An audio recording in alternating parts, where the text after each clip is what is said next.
This is perhaps your first example, but the last one of the example, so let us go into it.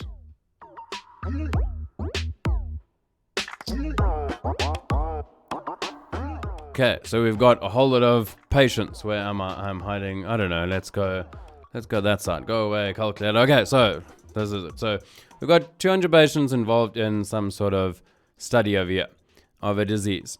7 of the 110 male patients were found to be carriers, as were 5 of the 90 female patients. Set up a two-way contingency table.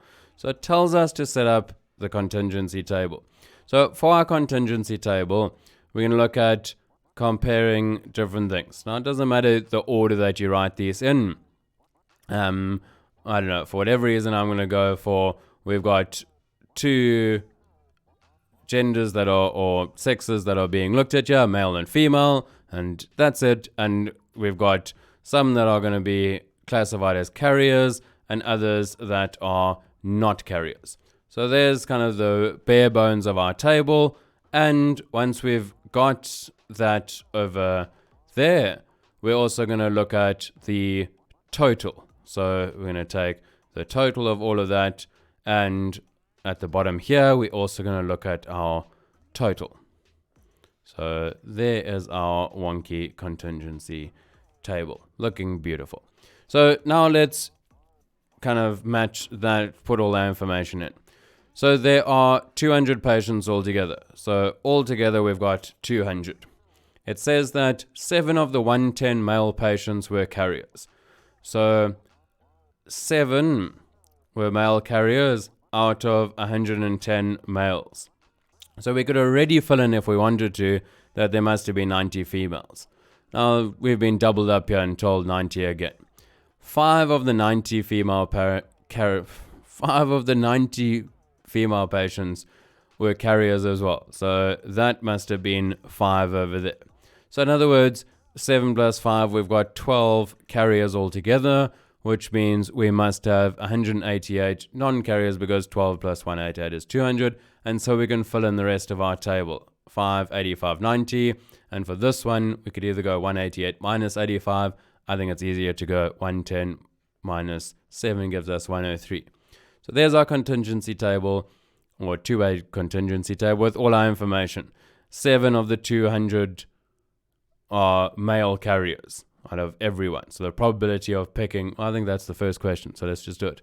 What is the probability that a patient chosen at random means we're looking at everyone, is a male carrier.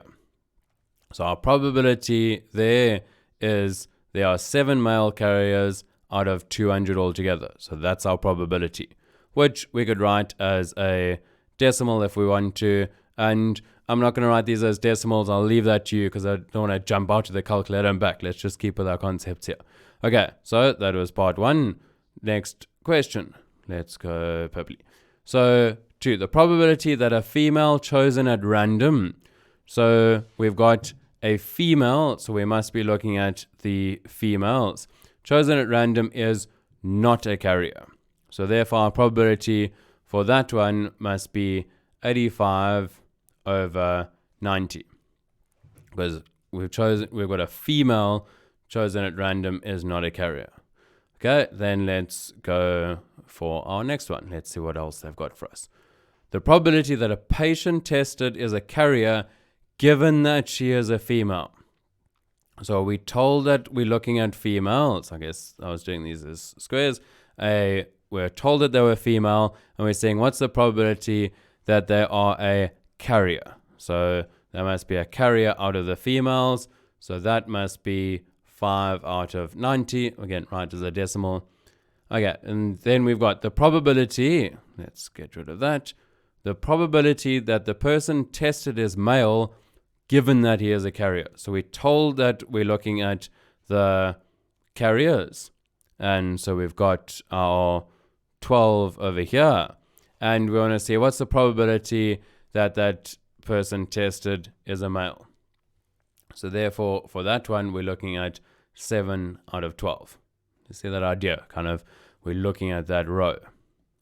Okay, and last question we've got here is whether or not the events male and carrier are independent.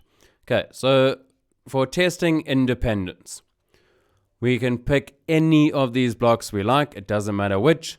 Kind of, you'll see always in the answers, they'll just go for the top left because, I don't know, it's as good as any. So we're going to see if the probability of picking out a male carrier at random out of everyone, so 7 over 200, we're going to see, is that equal to picking out a carrier out of everyone times a male out of everyone. So where this comes from is if the probability of A and B is equal to the probability of A times the probability of B. If that's the case, then it means that they are independent. So in this case, we don't have A's and B's, but we got males and carriers. So in other words, if the probability, let's just replace these, of getting a male and carrier, so that's 7 out of 200, is the same as the probability of picking out a male and picking out a carrier, then it's independent. So let's just check. 7 over 200 is male and carrier. That's the probability of that. And probability of a male, well, there are 110 males out of 200 total. Probability of being a carrier, there are 12 carriers out of 200. And are those two things equal? No, they are not. So therefore, 7 over 200 is what we get over there. And on the right-hand side, maybe we'll use our calculator for this part. Hello, calculator, come on. And we've got 110 over 200 times 12 over 200, 33 over what? A big number. Over 1,000. Are those two things equal?